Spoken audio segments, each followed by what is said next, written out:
In a world where fans have grown tired of the same old cookie-cutter Comic-Con formats, only one con defies the odds. Only one Comic-Con stands what fans really want. Only one Comic-Con dares calls itself terrific. That's right, this August 17th to the 19th at the all-new giant-sized Mohegan Sun Expo Center in Uncasville, Connecticut comes Terrific-Con. Connecticut's Terrific Comic-Con is back with New England's largest gathering of comic book artists and writers. Plus, Terrific-Con delivers actors from your favorite TV shows and movies. And there's an all-new expanded gaming section as we give you tabletop gaming, video games, and so much more. Plus, don't forget, all kids 10 and under get in free at Terrific-Con and can be part of the all-new All Yeah Kids Comic-Con. Join us for 3 full days of Comic-Con action only in Connecticut at Terrific-Con. For more information, go to our website, www.terrificcon.com. Hey everybody, welcome back to Word Balloon, the comic book conversation show. John Suntress here. This is the second of 2 episodes that are being released today.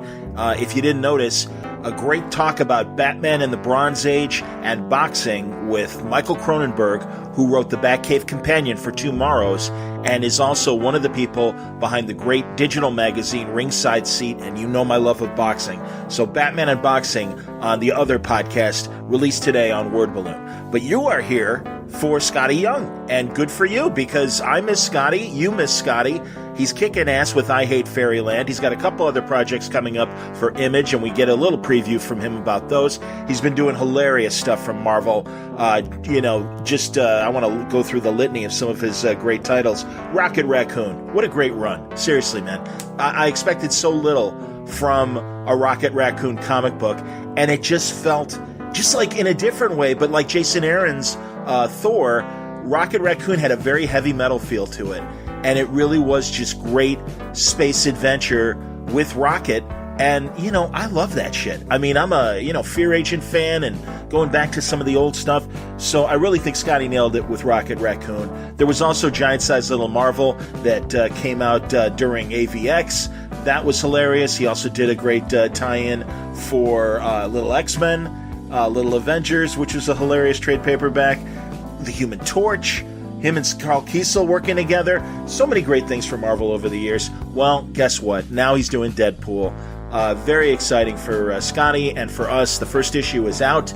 I didn't realize it while we were having the conversation. I've since read it, and it's great. And of course, Skottie is a perfect fit for Wade Wilson and his adventures. And I'm in, because Skottie's got that great blend of action and humor that is very unique, and I think comes out really well. It's been a pleasure watching Skottie's career from when I first met him back in 2006 to 12 years later, and I'm glad he's still a friend, and I miss him. He used to be in Chicago. He moved downstate and to central Illinois, right around Illinois State University, kind of in that area, sort of in the Peoria area as well, and now he's in Kansas City, and he talks about that, and welcoming him is Jason Aaron, among other friends, down in Kansas City, which is a great story too. So great to catch up with Skottie Young on today's Word Balloon. It's all brought to you by the League of Word Balloon listeners. Thank you, League, for your wonderful support via Patreon, patreon.com/wordballoon. If you want to subscribe to Word Balloon, do you think Word Balloon's worth $1 a month? Would that be all right? That's under the price of a graphic novel a year. And I hope that you're enjoying all the great entertainment that I try to give you each week here at wordballoon.com. But thank you very much for your support. We a little bit of a push in June with a bunch of new subscribers. I can't thank you enough, League of Word Balloon listeners. Word Balloon is also brought to you by In Stock Trades at instocktrades.com. And there's some really cool stuff at In Stock Trades. Let's talk about some of that Skottie Young product that we were just discussing. Things like Color Your Own Marvel by Skottie Young. Lots of fun pages in there, and I'm a huge fan of the coloring book craze. It is a great way to turn your brain off and just really relax. It's a great stress reliever. I can't recommend it enough. And this is 42% off. It's only $5.79. You can also get the Rocket Raccoon collections. First of all, the first trade paperback, A Chasing Tale. That's all Skottie, both writing and art. 42% off. It's $11.59. There is also I Hate Fairyland stuff going on. Like you can get Volume 2, which is Fluff My Life. It's 42% off, $8.69. There's Volume 3 of Fairyland, Good Girl. That is 42% off, $9.85. There's The Human Torch, him and Carl Kiesel. A great run, and one of Skottie's first works for Marvel. But that's 42% off, just $20.29, because it's a big compilation of stories in that. Young Marvel trade paperback, Little X-Men, Little Avengers, big trade paperback, 42% off, just $14.49. All Skottie Young, all waiting for you at InStockTrades.com. There's a lot more stuff. You'll find great books at great prices. InStockTrades.com. All right, let's pick things up with Skottie Young. It's great to have him back. The last time we talked, as I say in the introduction, was right around the time that Fairyland was just getting underway. And, man, it's just great to catch up with Skottie. So a good conversation with a good friend. Skottie Young on today's Word Balloon. It's been a while, Skottie Young. I'm glad you're back on Word Balloon. Welcome back, dude. Oh, thanks, man. Thanks for having me. I appreciate it. Even when it feels like I haven't been on for a while, it doesn't, because I listen to the show. So it always feels like you're always a part of my week. So you're kind, honestly. Yeah, you're always a part of my week. So I never feel like it's as big a gap as it is. And then when we finally line some up, I look at my Skype. I'm like, oh my God, it's been like a couple of years. I know. I'm embarrassed because I think literally it might have been at the start of Fairyland. It might be the last time we talked. Yeah. And Volume 3 just came out. Actually, as we're recording, issue 19 just came out. So, things continue to be upsetting in Fairyland, and that's good. Yeah, you never know where I'm going to take it. I never know where I'm going to take it. That's kind of the fun of this book. That's excellent, man. And really, it seems like the book's still going great, still going strong, and a good core audience and everything. Yeah, the sales have maintained a really, really great. Really found its stride, and we've been able to maintain that throughout the whole run, the audience seems to really enjoy it, and I get a lot of cool cosplayers at all the cons I go to. Oh, that's great. And the audience, like the diversity in the audience, I think is awesome. From ages to gender to everything. It's just awesome. It really is a surprising project as far as all that stuff goes. It's pretty fun. I was telling you off the air, one of my good friends, lapsed comic reader, has come back to comics, and he doesn't buy a lot of them, but honestly, yours is the go-to book, and literally he's like, all right, when's the next issue? Oh, that's great, man. Yeah, that's so cool. That's so cool to hear. I mean, anytime that you're sitting in a room by yourself making stuff up, and then you put it out in the world, it's easy to just think like nobody sees it, So it's always good to hear those stories where somebody's like, yeah, this is my title, because we've all got that, right? Like the book that we just hone in on. Well, and I'm really glad, man, because again, even though I think it is obviously getting better, I know it's not easy with the humor comic. I just had Michael Kupperman on, and Tales Designed to Thrizzle is one of the funniest books out there, and he's switched gears and he's doing biographical stuff, and I don't know if you know. Do you know who I'm talking about, Michael Kupperman? No. He's a great New York cartoonist, and he's kind of like a Tony Millionaire, where he's done magazine illustration in the 90s along with doing his comics and stuff. And it's just he's like, yeah, man, I don't know. And I think obviously that end of the business for him is drying up. Have you ever done that? Have you done any magazine illustration beyond what you do in comics? No, it's never been. There's a few things that popped up for Mad Magazine. Opportunities. A couple of years ago. The timing didn't work out, and it was a little bit of a bummer for me because Mad Magazine was what I came up reading, and but no, for some reason I've never fallen into that world or plugged into that world any. But no, the humor comic is definitely an interesting challenge month in and month out, because some days you certainly don't feel funny. Sure. You're not in the mood to be funny, or you're not in the mood to draw funny stuff, and you're like, well, it doesn't matter. Like, get to the yuck, man. So it's an interesting challenge, and I think sometimes actually that helps the balance of the book. Gert's a little bit of a dark character anyway, so I think sometimes going in and not feeling particularly funny kind of helps balance this wacky book out every now and then. I liked when she went to the convention at the beginning of Volume 3. I think it was issue 11. I want to say. I think that was the first one back after the break there. But yeah, that was that's what I love about this book. It's just kind of doing episodes of, taking stuff from all different kind of areas of life and then finding a way to plug it into this, this weird candy coated world. And I mean, I've spent the better part of 17, 18 years kicking around conventions. So I was like, I've got to take a run. I got to take a run at that, Sure. Definitely. No, great stuff, man. And, really, I tell me about your colorist. We never talked about that. And of course, very important in a vibrant book like Fairyland. Oh yeah. I mean, Jean-Francois is, he and I have been working together for, God, 12 years maybe. We first got together on New Warriors. Okay. Holy cow. Go on. When I started that, and that was like 2006, I think. Oh my God. 2005, yeah. 2005 or 6. We got together. I was going to color that book on my own, and then just realized, like, oh man, I hadn't taken on that kind of, I colored my covers and things like that, but I hadn't taken on that level of workload yet. And so I teamed up with Jean back then, and we would. Sometimes I'd get in and adjust some things here or there, but we just kind of came up together, and that didn't last long because he's way better than I am. And so, I just kind of handed him the keys, and he's pretty much, I think with the exception of a piece here or there, he has pretty much colored every interior page that I've done since then.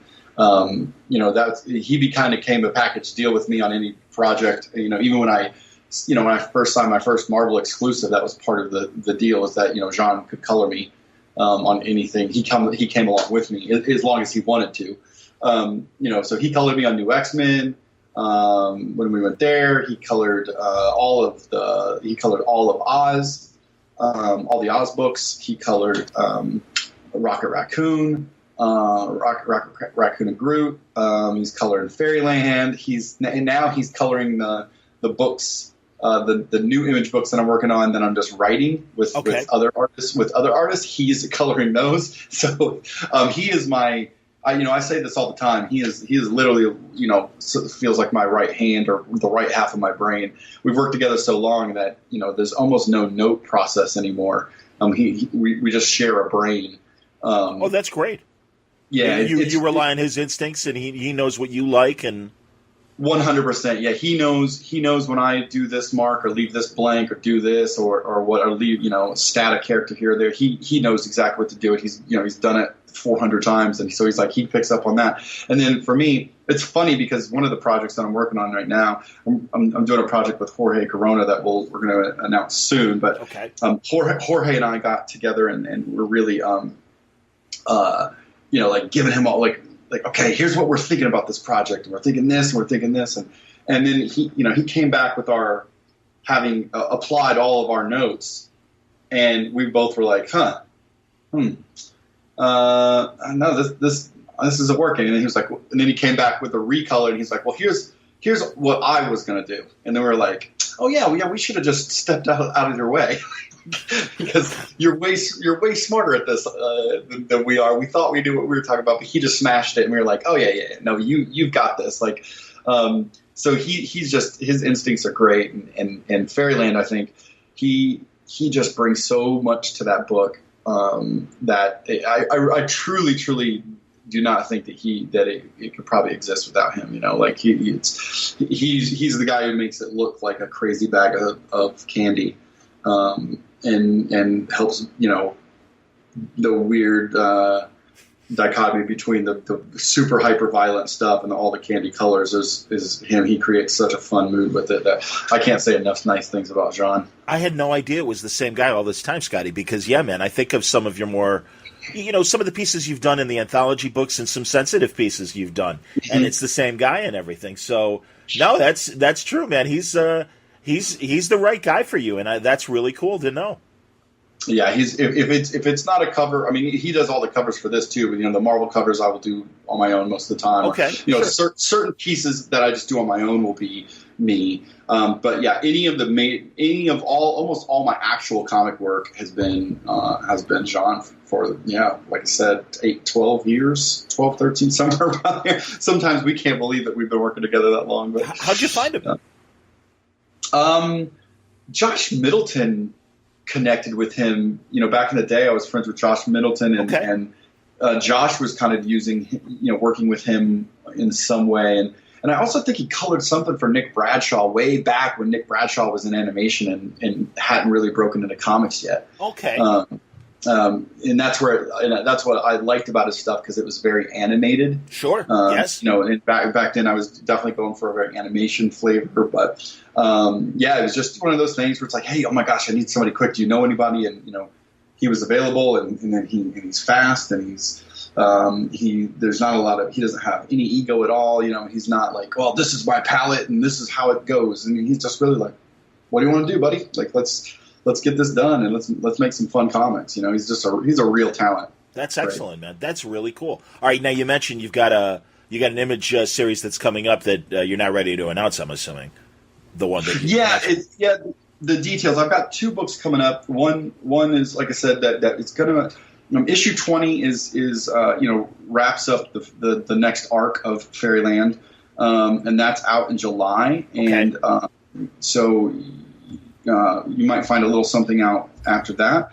But that's with my friend Jorge Corona, who just wrapped up number 1 with a Bullet. Oh, sure. And I think he's also doing Big Trouble in Little China. Is that Boom? Yeah, that would be Boom. Yeah. He also draws that book, and he's done a handful of other books. He's an insane talent.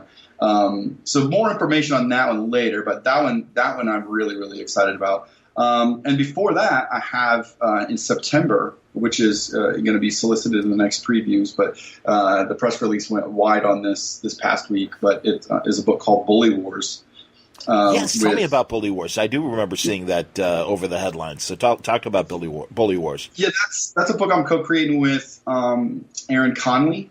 For people who, if you don't know Aaron's work, he co-created a book called Sabretooth Swordsman that came out through Image, and it was a really funny, amazingly illustrated book, and I think it was at Dark Horse, and then, he started kind of popping up here and there, and I met him early on through actually the 11 O'Clock Comics guys. They had talked about Sabretooth Swordsman, and that's how I found the book, was they talked about it, and then I went to Heroes Con and introduced myself to him, and kind of was like, man, I'd love to work with him at some point. So we started chatting and just kind of kept in touch, and when I was on Rocket and started bringing other artists to come on, I thought this might be a really good opportunity for us to see if we work well together, and if he likes my flavor or whatever. Sure. And so we got him on an issue of Rocket Raccoon and Groot, which was it was a fantasy football issue, but actually fantasy, right? It was actually like giant robots and wizards and dragons playing like a football across the whole planet. But when I told him, I was like, it's funny, as I said, hey, Aaron. He's like, oh man, I can't wait to do this book. I was like, cool. You're gonna do my Friday Night Lights issue. And he's like, what? He's like, I was like, Friday Night Lights. You ever watch that show? And he's like, the high school football show. And I was like, yeah, it's like that show's amazing, right? Like, I love Friday Night Lights. And he was like, he was kind of bummed, because he was like, he's like known for drawing like crazy, wacky like monsters and almost like crazy like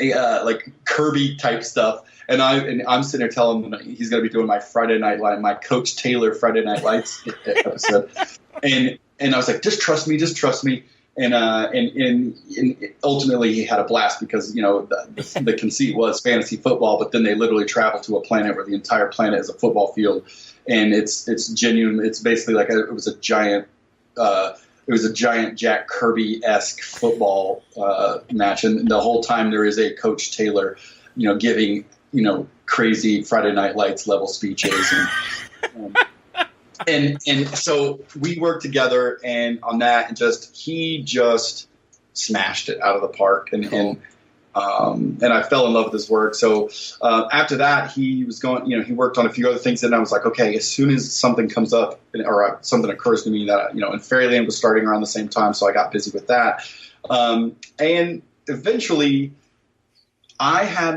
Bully Wars was a project that I started about almost 10 years ago. Okay. I started kind of developing it. And in fact, I wrote kind of almost a graphic novel and did layouts and everything for this graphic novel. And I thought about going that route. And this was probably it was like 2009, 2010, something around there.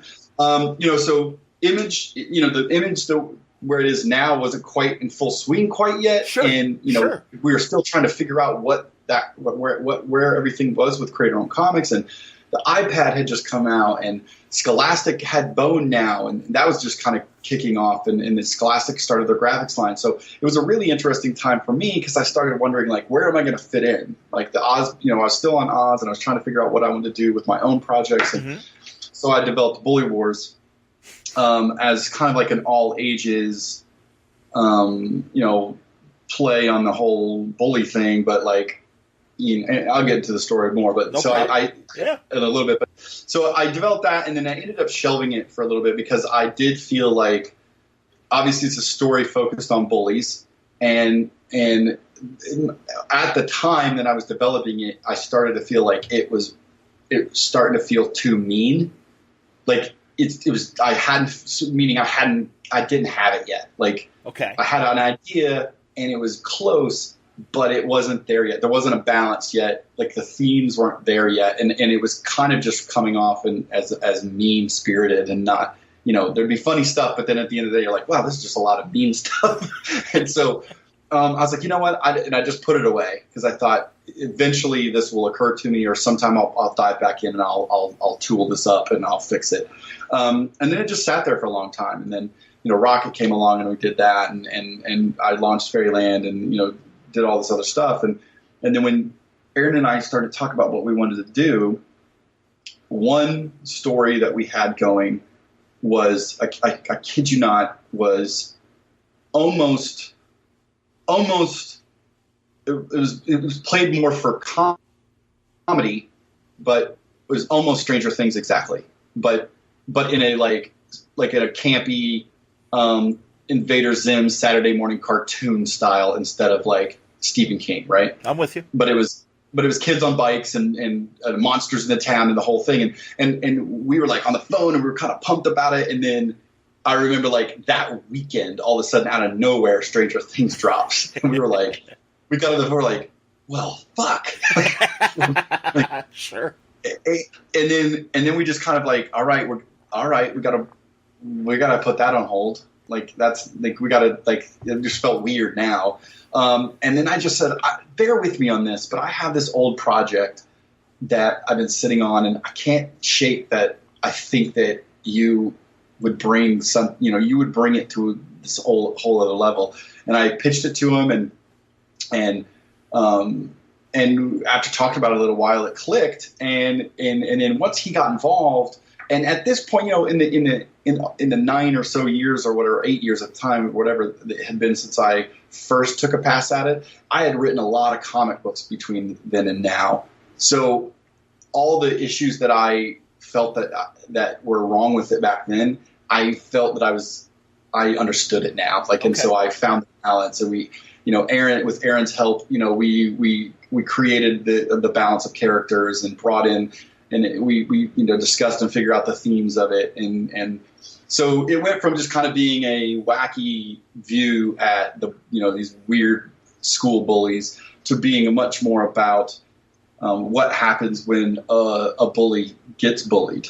And then, I started exploring the idea of, if somebody is a bully, like there's so many times in stories, like, we kind of throw this out there as it's like, this is very much like Diary of a Wimpy Kid and Captain Underpants with like a kid funny version of the Hunger Games, right?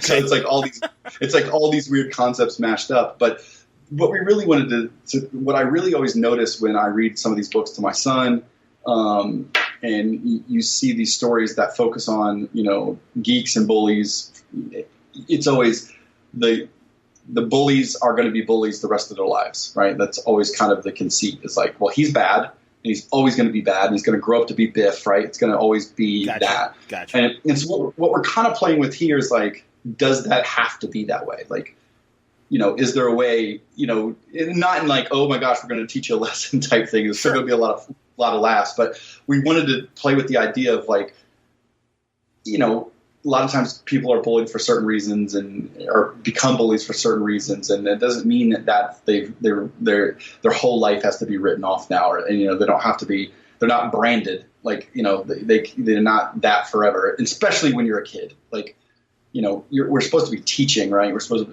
when we're kids, we're supposed to be we're supposed to be seeing flaws and see if we can't point these out and put people on right paths. And so we're playing a little bit with those themes while running amok with the story. So really, what it is it focuses on a character named Rufus Roughhouse, who is he's always been the biggest bully in school since he started school, and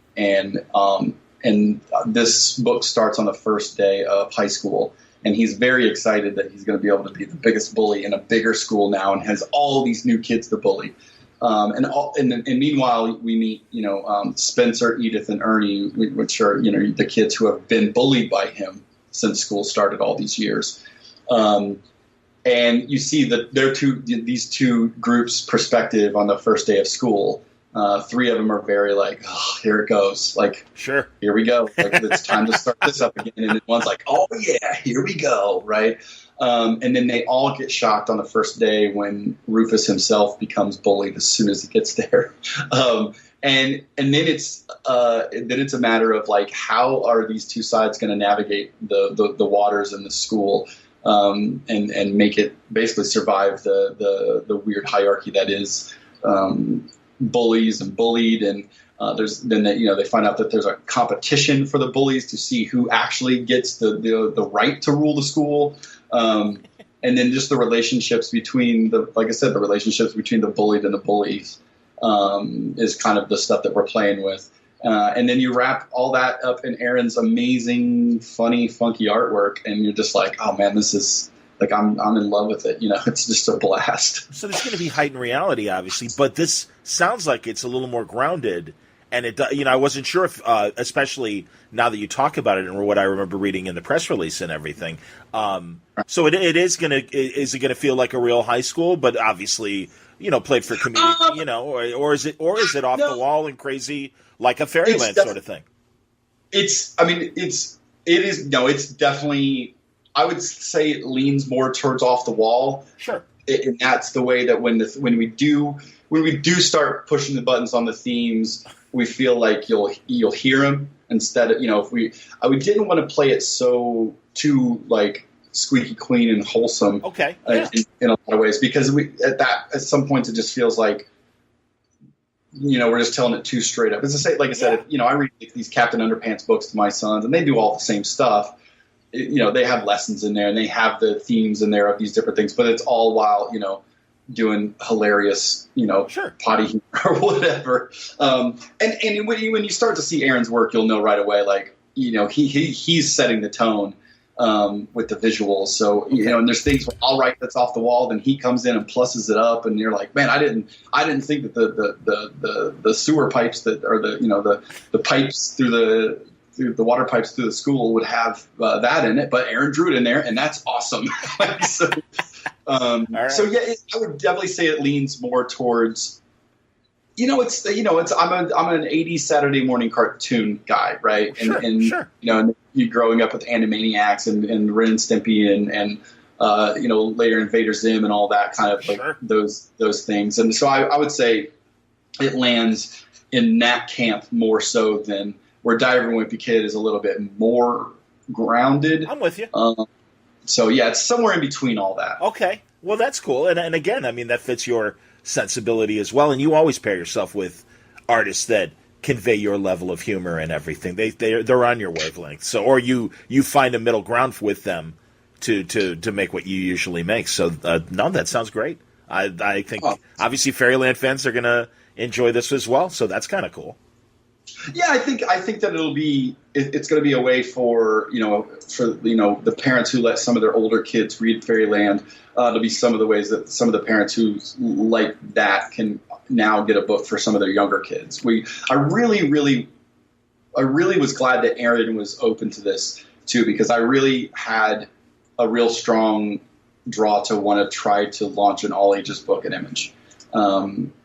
Where Fairyland was very much not, even though it kind of looks like it at times. I hear you. But And then, I do, Image definitely has some other cool all ages books coming out right now. But I just kind of wanted to add to that landscape and see if we can't help maybe push Image Comics, which is the home of amazing books like Saga and Monstrous and Wicked and Divine, and these big kind of sweeping adult sagas, right? I also want to see if we can't start maybe finding our way back into the kids section of the bookstores and popping up in the kids section in the comic book stores. I feel like it's a fun challenge that we wanted to take on and see if we can't kind of get somewhere in that all ages kids space. Well, and you've got your own built-in focus group at home. How old are the kids now? Yeah. Baxter is 8 and he'll be 9 in November. Wow. And Milo turns 3 in August. So that's great, right? Yeah, it's crazy. It is crazy, man. That's great. How's Casey doing? She's doing great, man. She's her photography. She's an artist as well. She's always, you remember she was a singer and songwriter, fine musician, absolutely, man.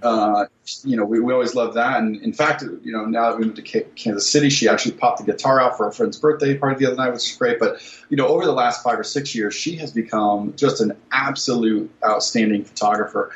And does some kind of documentary type shooting where they call it a day in the life, where she will go to a family's home like the night before the shoot and stay with them, and then wake up before the family does, and basically just kind of fly on the wall, shoot their whole day like a normal day. Like, oh, you guys, getting ready for school and get the kids on the bus, and then, take these kids to the park, and the dad's getting ready for work or making breakfast or whatever. And then, at the end of this day, and then she goes away and edits these photos and everything. And then, a couple months later, you get, thousands of photos of you and your family, in the realest of ways. And we've, as a family, we've had it done. And it really is a pretty special thing because you rarely think to snap. We never have anybody with that kind of artistic eye around when the normal stuff is happening. I hear you. It's always me and my tilted angle on my iPhone, right? So yeah, she's been doing that for the last 5 or 6 years, and has moved up and started doing a lot of education stuff with it, where she teaches and puts on workshops or travels and does workshops at like photography retreats and things like that. So. Yeah, she's doing great, man. It's been really awesome to watch her, find a whole new art and just dive in and chop it up. She's always been so good at, just taking something and mastering it, from scratch. It's pretty great. That's really cool. No, and I know other people that have had that done and that kind of photography. And you're right. It's like this, boy, especially years from now, the family can look back at that moment and really, that's like, a memory, kind of pressed in ember and everything, and it's there forever. No, that's a really great idea and creative way to approach photography and everything, and also to kind of create keepsakes for families. I think that's really neat. And then it doesn't surprise me. She's a very creative person, so that's fantastic. I'm glad she's found another platform for her talents. That's wonderful. Well, cool. Thanks, man. Absolutely, man. So, all right. So you got the 2 Image projects rolling, Fairyland's rolling, and then you're coming back to Marvel, and very exciting to hear that you're going to be doing Deadpool. And so tell me about that, man. I mean, there's it's been fun over the years, and again, you've had your opportunities. I mean, the Oz book speaks for themselves, but it's always fun to see you play in the Marvel universe, and I really enjoyed during Secret Wars. Your spin on Secret Wars was fantastic, and Marvel stuff. Yeah, but now this is more. I mean, Deadpool is obviously its own kind of craziness, but by the same token, you're in the Marvel universe, the superhero universe proper, with a Daredevil, or a Deadpool book. So that's cool. Yeah, it's really cool. I kind of took a break from the regular monthly comics at Marvel for a couple of years while I focused on Fairyland, and I kept my toe in the cover world there. And then, and things were going well, and I didn't really see myself coming back, like not out of any I'm done with that. Just being like, no, I'm pretty happy right now. Sure. Like and writing and drawing a create-our-own book and running that ship is that's a task on its own. It's to keep a monthly book going when you're writing and drawing it. And finally I did bring a friend on, Kent Wagenschutz, to help me edit and kind of project manage these books. So because that's a whole another job that you don't realize that you're gonna have to do when you jump into create your own stuff. But and then one of my oldest buddies in comics, CB, called me and was like, "Hey, think I'm gonna get the editor-in-chief job," which is like, holy, that's crazy. Yeah. And when that that happened, and then me and it was part of the.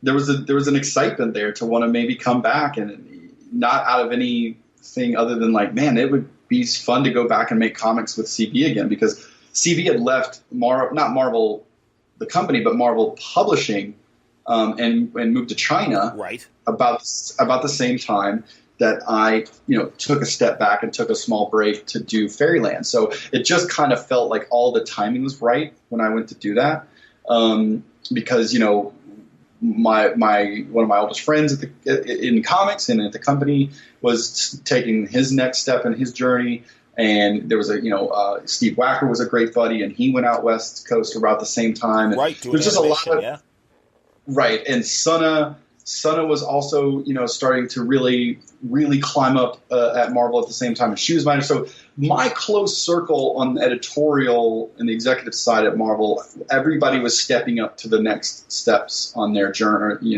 their journey. Yeah.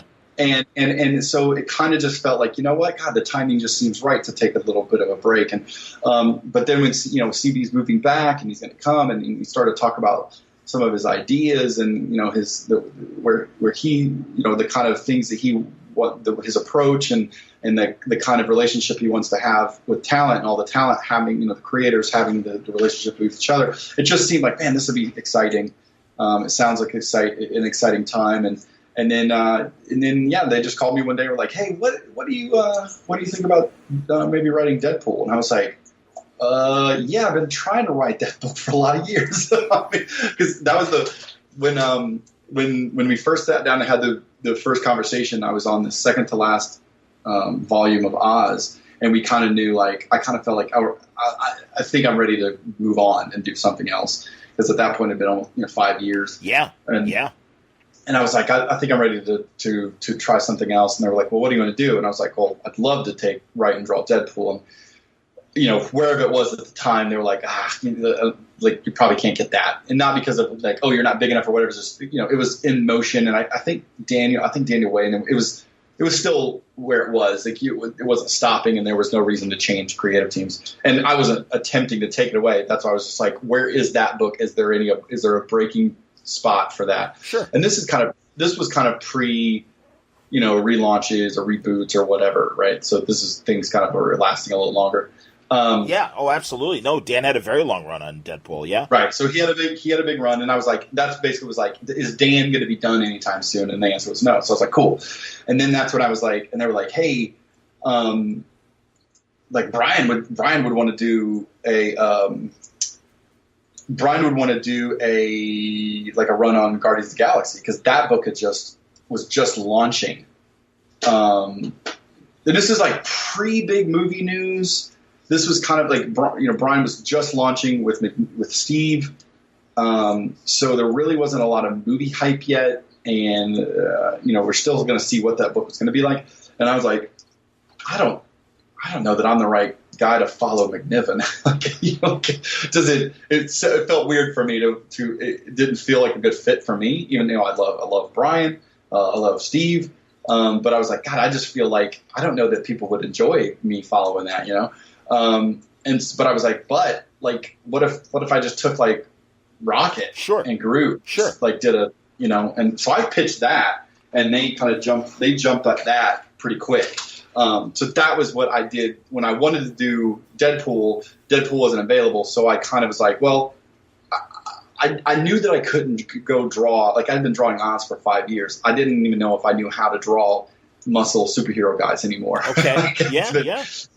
It it was too long since I had done a straight up superhero comic. Before Oz, I did New X-Men, and that was kind of the last time I had spent 5 years away from that style of drawing. Understood. And to be honest, like, I just enjoy drawing this more kind of wacky, cartoony, off-brand stuff. And so, if I couldn't do kind of Deadpool, which would allow me a little leeway on that front, I thought Rocket and Groot would be great because it's, an anthropomorphic space book. Absolutely. So I don't, everything's made up and that stuff. So, yeah, that's really where that came, where the origin was still, I always had wanted to write Deadpool. So when CB came to me this time around and was like, hey, the timing is actually pretty good right now because Jerry's going to be ending his run, which is also a huge run. Yeah, it was. As soon as I said that about Dan, I'm like, actually, Jerry's had a really long run on Deadpool as well. Yeah, Jerry's had written the most issues of Deadpool ever. I think it's 130 some. I can't remember the exact number. Yeah, man, absolutely. Yeah, so not intimidating at all to follow that. Not at all.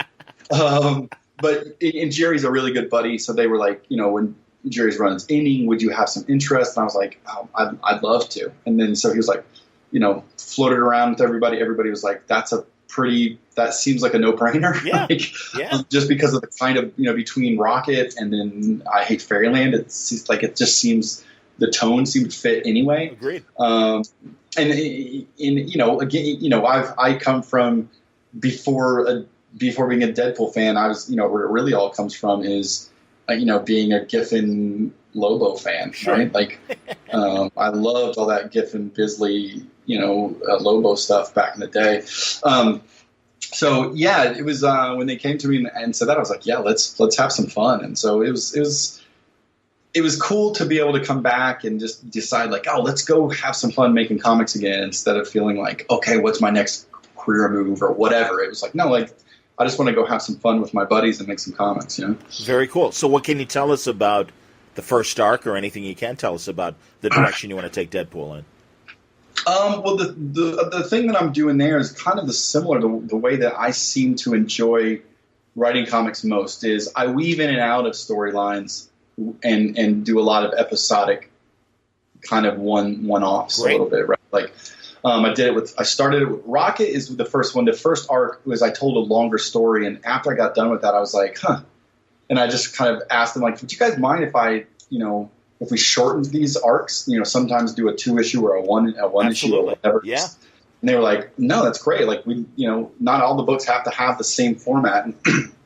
And I think, obviously there's no hard or fast rule, so I'm not saying this as a blanket statement across all humor books, but for me, the way that I feel that I work best in writing books that are supposed to be funny is to have them really like be run and gun books, and then you get the punchline, and then you're out or whatever. Understood. Or you get, I think for me, when I try to write a comedy book that is too decompressed, I'm not finding it. Like I don't find my rhythm. I don't find I'm not sitting in that pocket enough.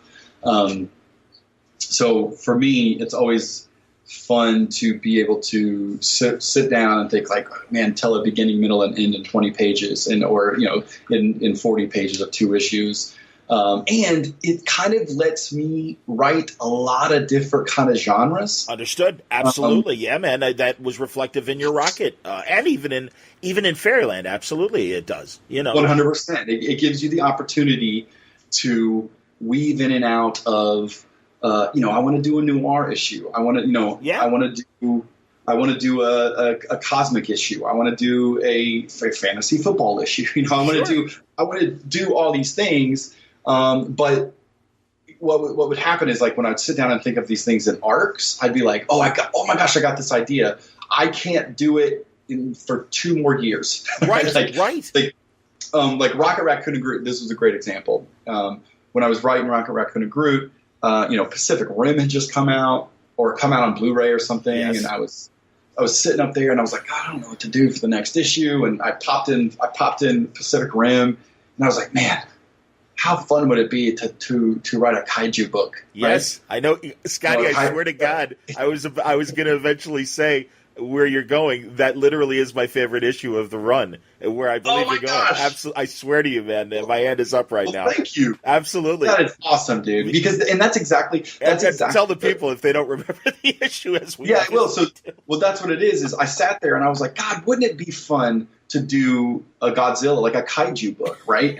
And because I was writing a book that, like, any idea I had could possibly be a month away, instead of, a lot of times when you're writing in 5-issue arcs or 6-issue arcs, and then you've got 2 arcs planned, then you're like, okay, well, this year's already spoken for. I might not be able to tell and will I even be in the mood to tell a kaiju story 19 months from now? Understood. Absolutely.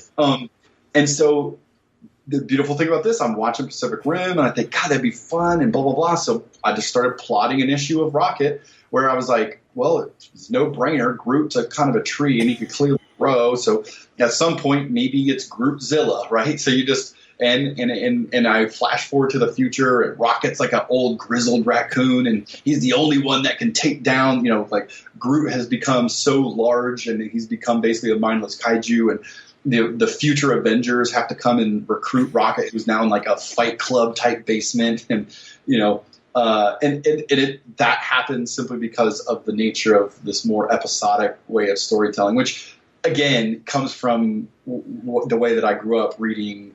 Well, I think a lot of comics were like that when I was man, one and done, or like you said, 2-parters. And yeah, man, right. The story you're describing really is this great, like, epic Marvel Universe story that where Rocket and Groot are at the center of it, and yeah, Groot's the big bad, and like you said, all the other Marvel heroes can't handle it, and they got to go to Rocket, and Rocket's got to save the world basically from Groot. Right, and so you get to have fun with these kind of things, and that came from me watching cartoons growing up, where every Saturday, yeah.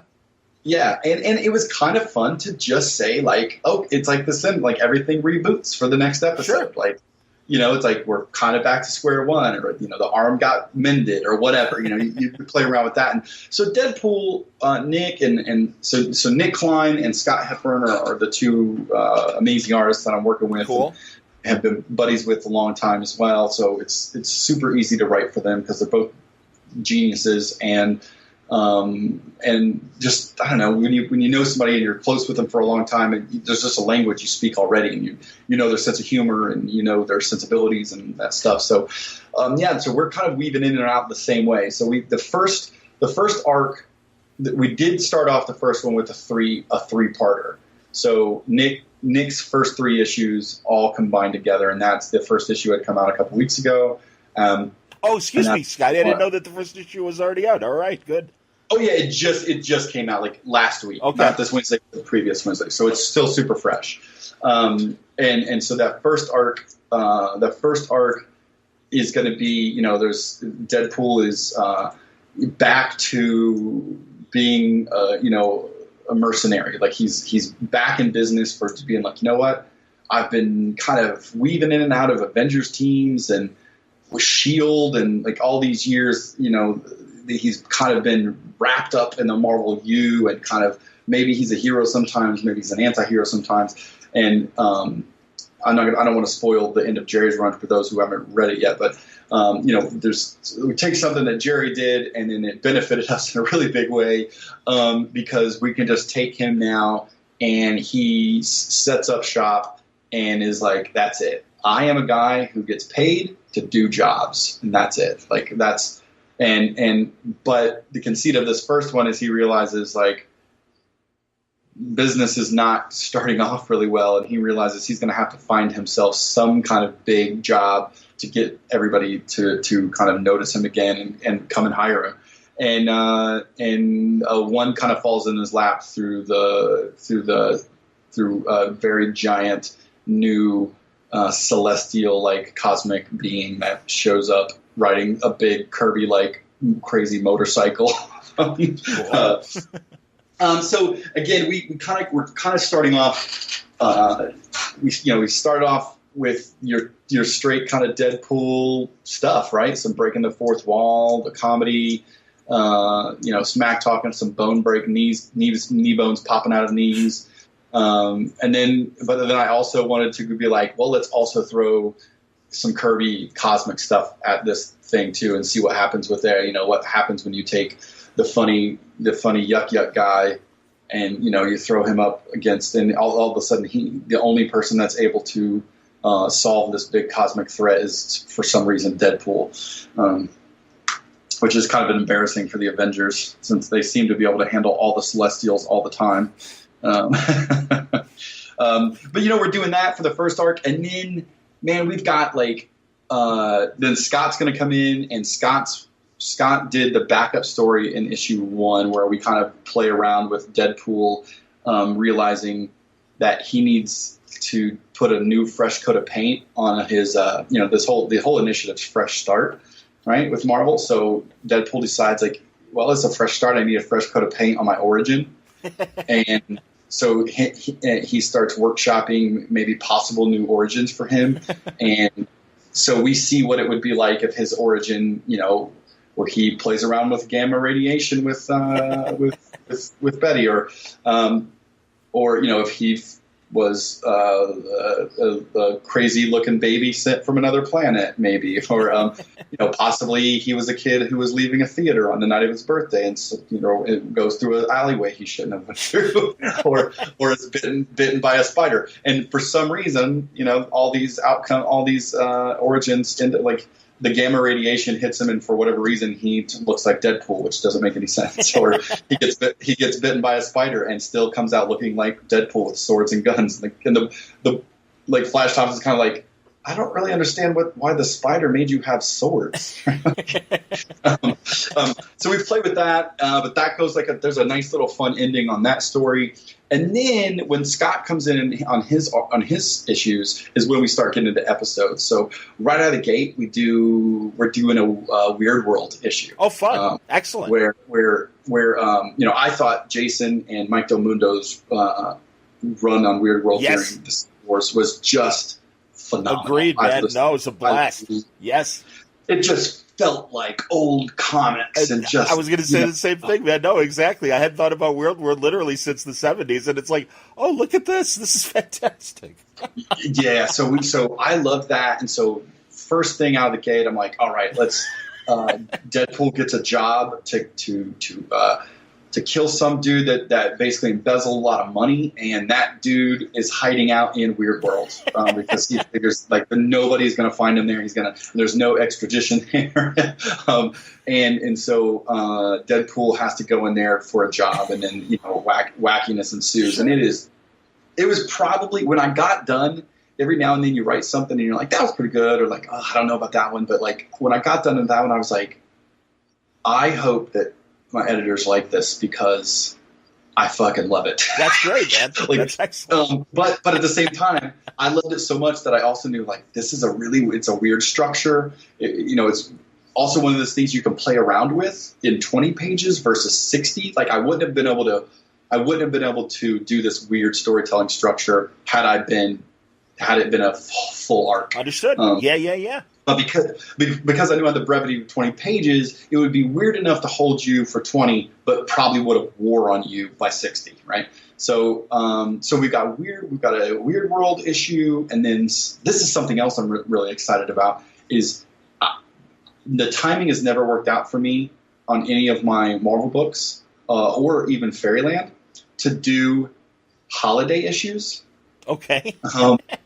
Because I've always wanted to do a Halloween comic and a Christmas comic, and I've never landed on I've never had a book land on those months that fit this. Either my storyline was already in the middle of something, or it was already in the works and I couldn't fit it, or I just didn't have a book come out then, so I could never time it right.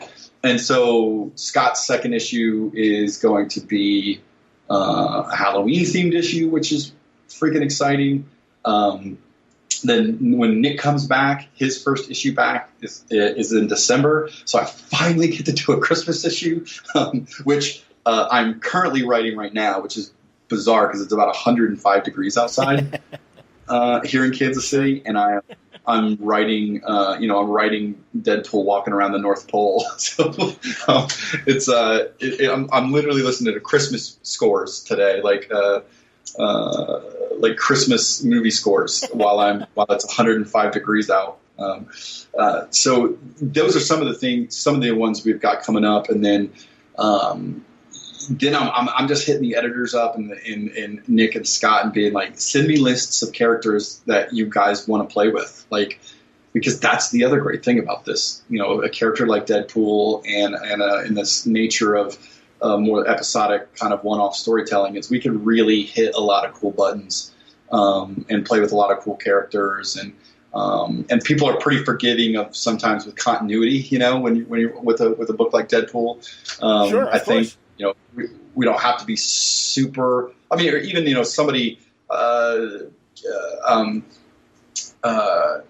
somebody hit me up about a story that they were doing and they wanted to use Deadpool in it, and they were like, well, he's going to be here in yours, so I could use him here in mine. And I was like, well, mine comes out at this point. They're like, oh, I won't do it. Then I was like, no, you should do it. Like it's comic books. We'll just put a comic book Band-Aid on it and be like, oh, that was on Wednesday. Right, exactly. Sure. All right, I got a request then for a character. Okay, I'm writing it down. Kill Raven. All right. And especially after you said Weird World, because, man, some of those War of the Worlds back in the day, man, those are always interesting one-issue things. I don't know if you ever read it. There was one where he finds a weird futuristic amusement park, like a Disneyland, that has all these different automatons, and a lot of them represent Marvel characters. And there's even a combination of, I want to say, Jimmy Carter and Captain America.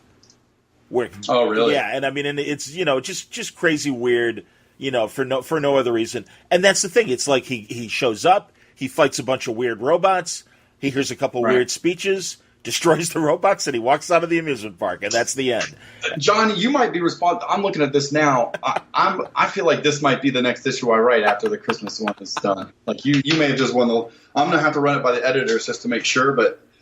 It's funny because I've been like one of my things on the list was time. I was like, okay, there's definitely going to be a time travel story because I'm not really.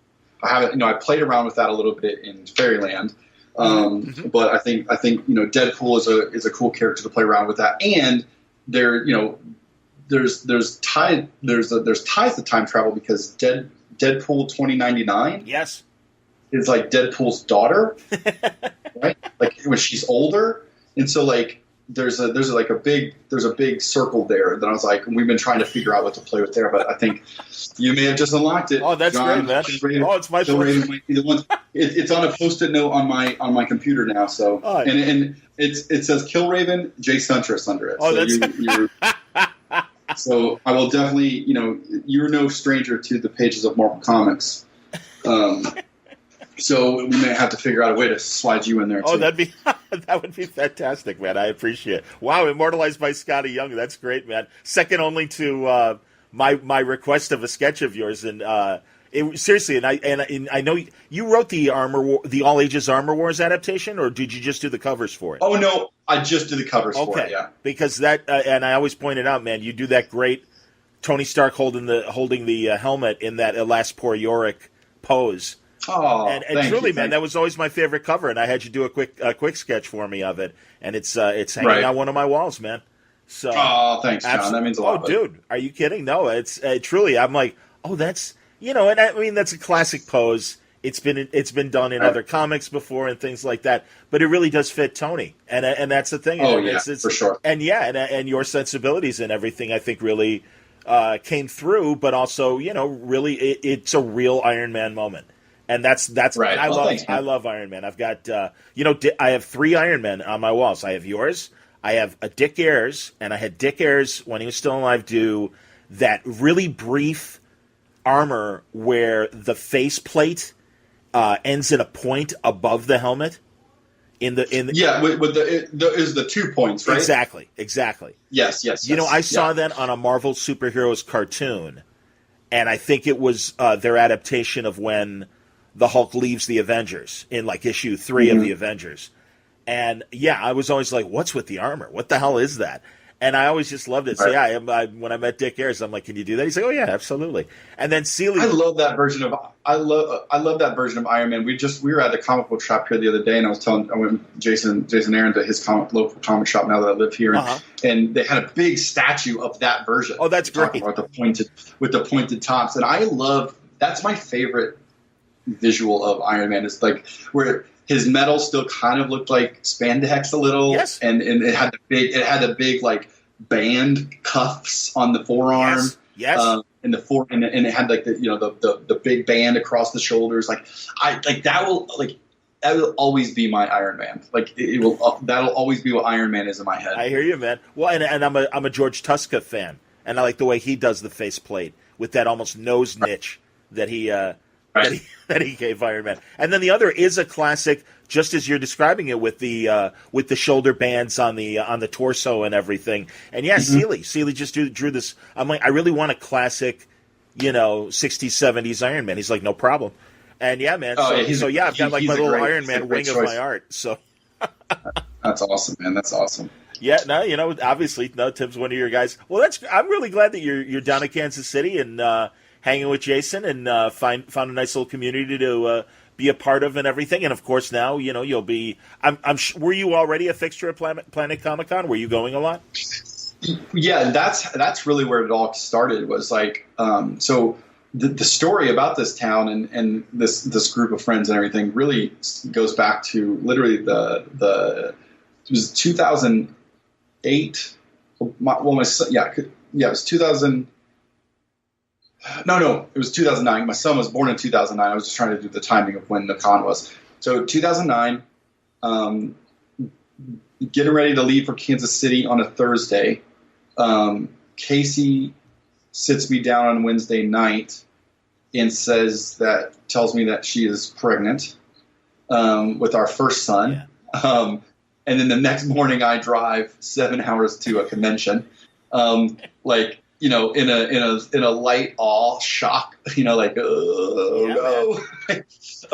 And so Kansas City and Planet Comic-Con, I got to Kansas City. I had just kind of become friends with Nathan Fox around that time, and he lived there at the time. Okay. And so I met up with him the night that I got there, and I told him the news, and he had a kid at the time. So it was actually a really good weekend because I was around a parent, and I was clearly going to be a new parent. And that weekend I actually met a lot of people who would become, really good friends to me for the next till now. And probably a big reason why I live. But Fraction, Matt, and Kelly Sue still live. They were just getting ready to move to Portland, so hadn't done it yet. And I didn't know this at the time, but they also had just found out that they were pregnant again. So we were both meeting each other for the first time and slightly in a dazed state. And then I met Jesse Hopeless and Dennis, and they're still really close friends of mine. Terrific. Jessie is our tattoo artist. She is amazing, and that's what I keep hearing, man. Keeps us all on fresh ink. And then the next year, they invited me back. I was like, "Oh, that's fun." So I came, and I want to say the next year is when I met Jason, and hung out with him a little bit. And for whatever reason, we were going somewhere, and he was driving because he's local, so he was kind of driving us around. And we stopped by his house, and we were having a beer at his house. And I'll always remember he said, "Hey, you want to go downstairs and look at my comics?" It's like, okay. Like, the people don't know this about Jason, like, because you look at Jason, he's got sleeved out tattoos and the big burly beard, and he writes books like Scalped and Southern Bastards and Men of Wrath and all these like hardcore books, right? He's like, but he is the biggest comic nerd on the planet Earth. Like, he reads like every comic and has done so since the dawn of his existence. And so when I literally went down to his basement, and it looked like a mini comic shop. That's fantastic. It was just long boxes for days. And we became Jason and I became fast friends then. And so then it was just a point. Then I just made it a point to keep coming back because, my buddy lived here. And then each time I'd come back, and then we do Planet, and then I'd do a supplemental trip because it's only about a 6 or 7 hour drive from Peoria. Yeah.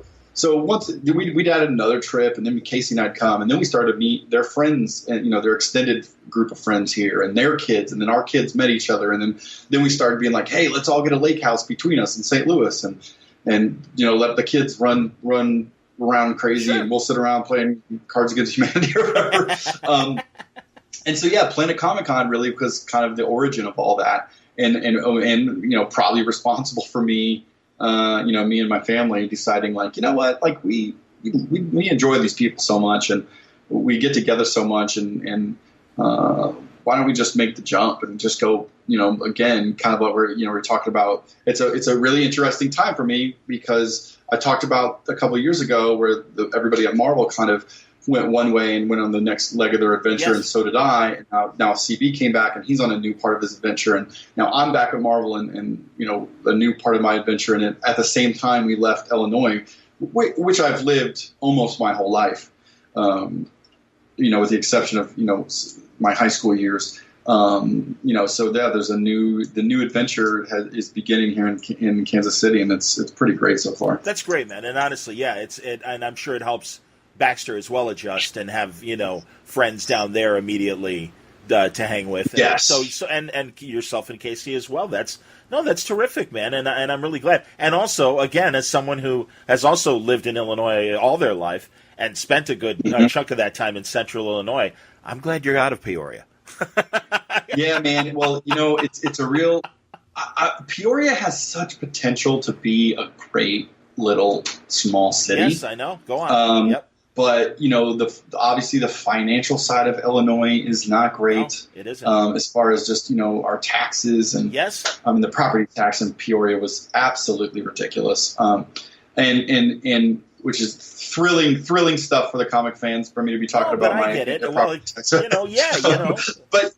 But the other problem that we have, and we're currently kind of having it, is Caterpillar's there, but it seems as if Caterpillar is slowly, they took their executives, like about 300-400 executives last year, and moved them to Chicago.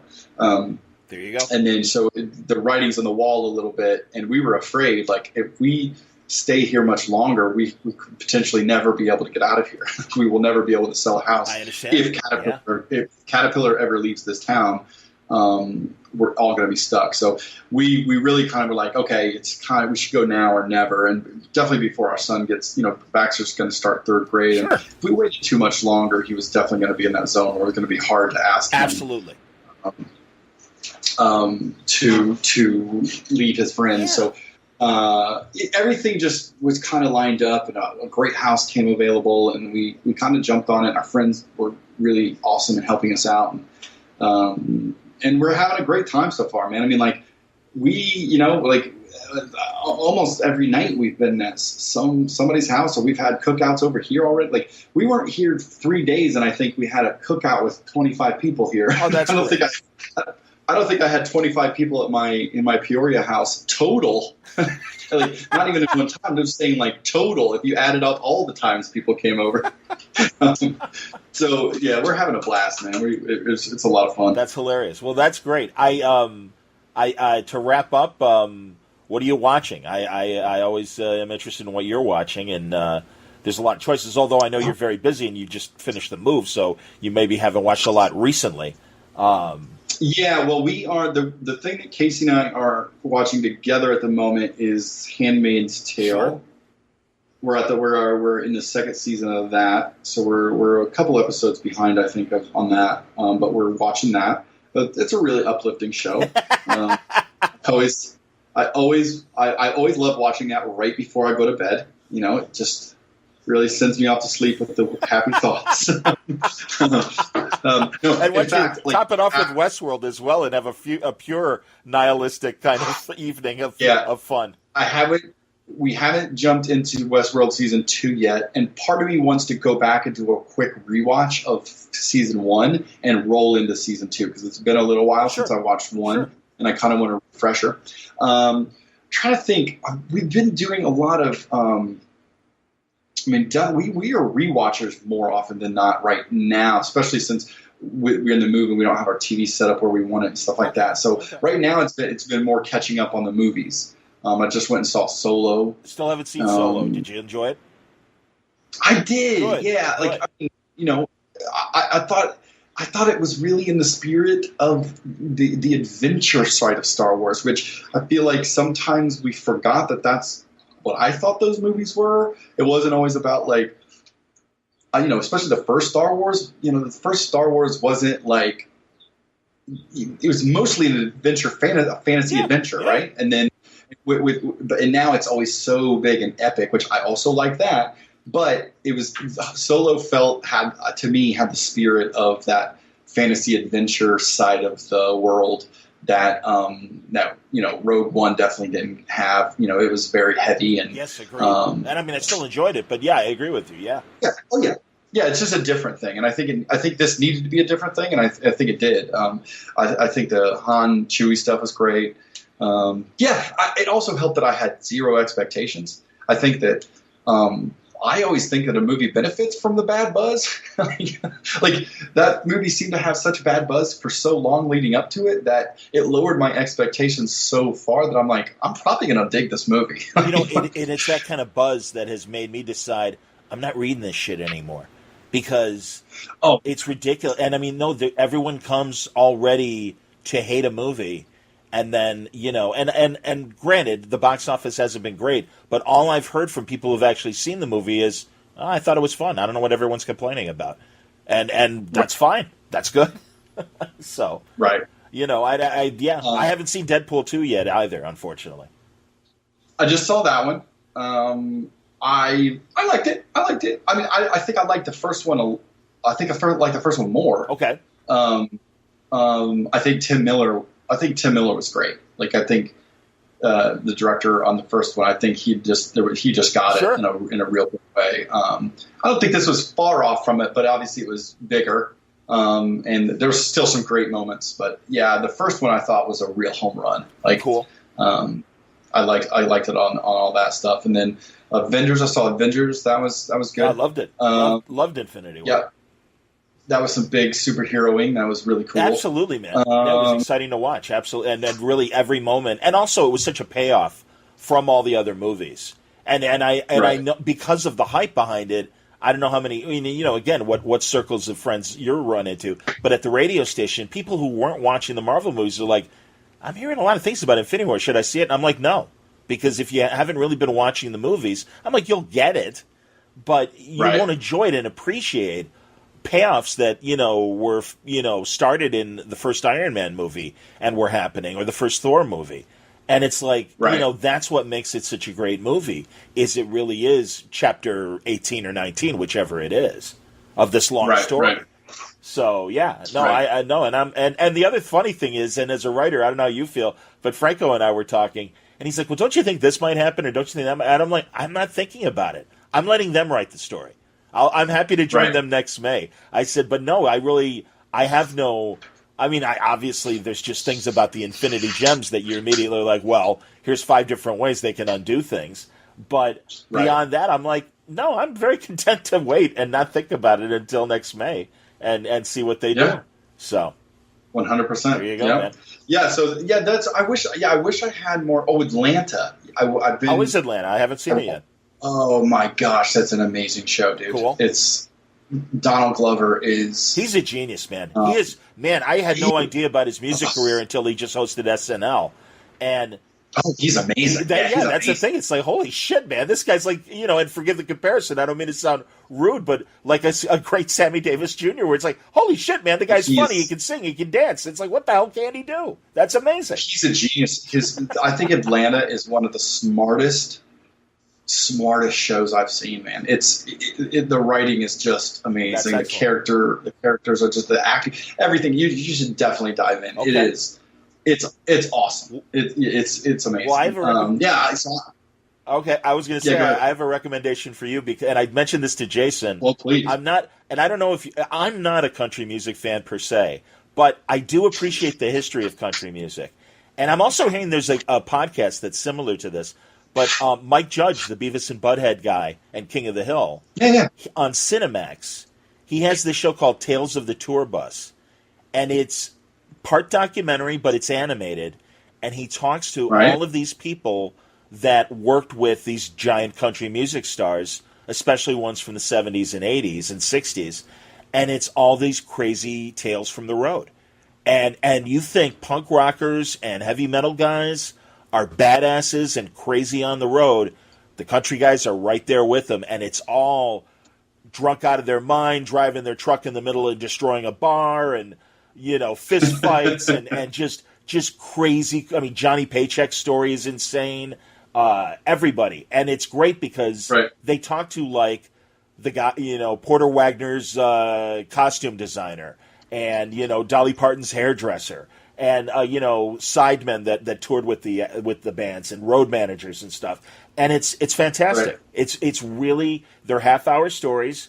A couple are two-parters, and George Jones, Tammy Wynette, that's an amazing story, and it's hilarious. And Jason, I know, is such a country music lover. And at C2E2, I'm like, Jason, you've got to see this show. It's amazing. Oh yeah, if he hasn't dove in yet, we might have to make that like maybe one of our weekly drink and watch shows or something. Well, that sounds great. And I love that reminded me because I really dig. I'm behind on this last season, but I do like Silicon Valley. Oh, me too. It was a great season. Yeah, I think that I need to finish this season. The move popped up, so I got a little behind. But yeah, I'm definitely a fan of that for sure. Me too. Yeah, that's great. Well, and again, man, I wasn't watching Teen Titans Go until you told me about it in Cincinnati, and I'm like a couple of years ago, and I'm like, okay. Yeah. And once again, of course, you weren't wrong. Are Rick and Morty? Are you a Rick and Morty guy? You know what? That's another one that I need to. I have watched. I think one day I finally at the studio, I popped in, I watched like 3 episodes, and I thought, oh my God, this is the best thing ever. And then whatever, it just got away from me, and it's one of those things I'm like, oh shit, I got it, and then I have it. So you just reminded me, like, okay, dive back into Rick and Morty, which I've got to do it because also like I've done a Rick and Morty sketch and put it on Instagram. It's like one of the most liked images I've ever done, which I was like, oh, crazy. So I was like, oh, I need to get on this for sure. I just talked to Teenie Howard, and she's written a lot of Rick and Morty comics for Oni, and Kyle Starks too. And I haven't had Kyle on yet, but I know he, great creator, and he really gets the. Oh, he's a fun dude. He's a really fun dude too. And honestly, it sounds like your schedule is full and stuff, but I'd love to see you write and draw some Rick and Morty. I think you'd have a blast.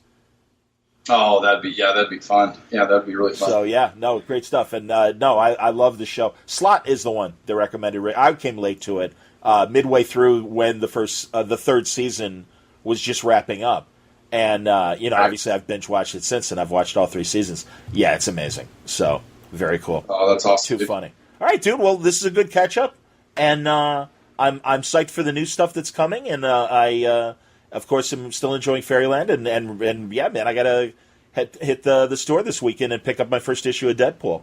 And thanks, man. Yeah, and then when we get closer to fall, let's reconvene, and then I'd love to introduce you to Aaron and Jorge, and let you pick the brains of some of these young geniuses that are gonna come and devour us all with their immense skills. Sounds good. No, that'd be great, man.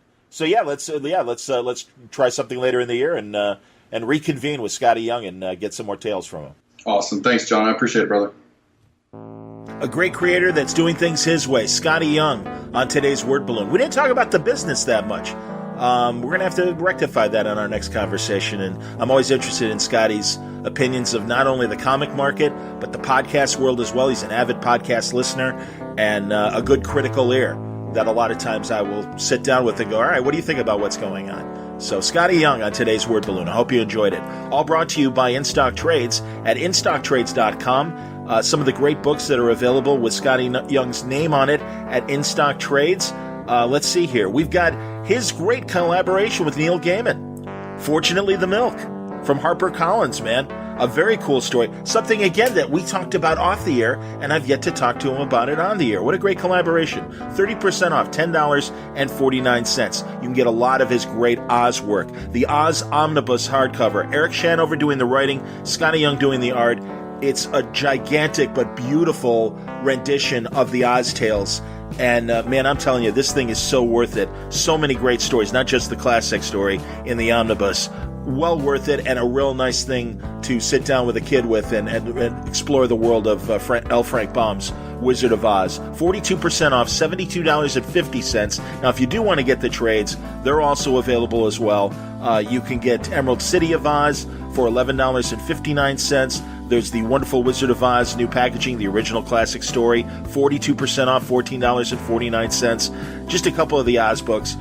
There's also things like Giant Size Little Marvel, AVX hardcover. That's 42% off, $14.49. There's the Rocket Raccoon and Groot trade paperback, Tricks of the Trade. That is with Felipe Andrade helping Skottie with the art, but it still kept that consistent, beautiful look. Skottie doing the writing. 42% off, $10.43. All available for you at InStockTrades.com. Don't forget, if your orders are $50 or more, you'll receive free shipping. Great books, great prices, InStockTrades.com. Thanks again for listening to today's Word Balloon. Don't forget Mike Cronenberg talking about Batman in the Bronze Age and my favorite sport, the sweet science, boxing. Boxing is on an uptick.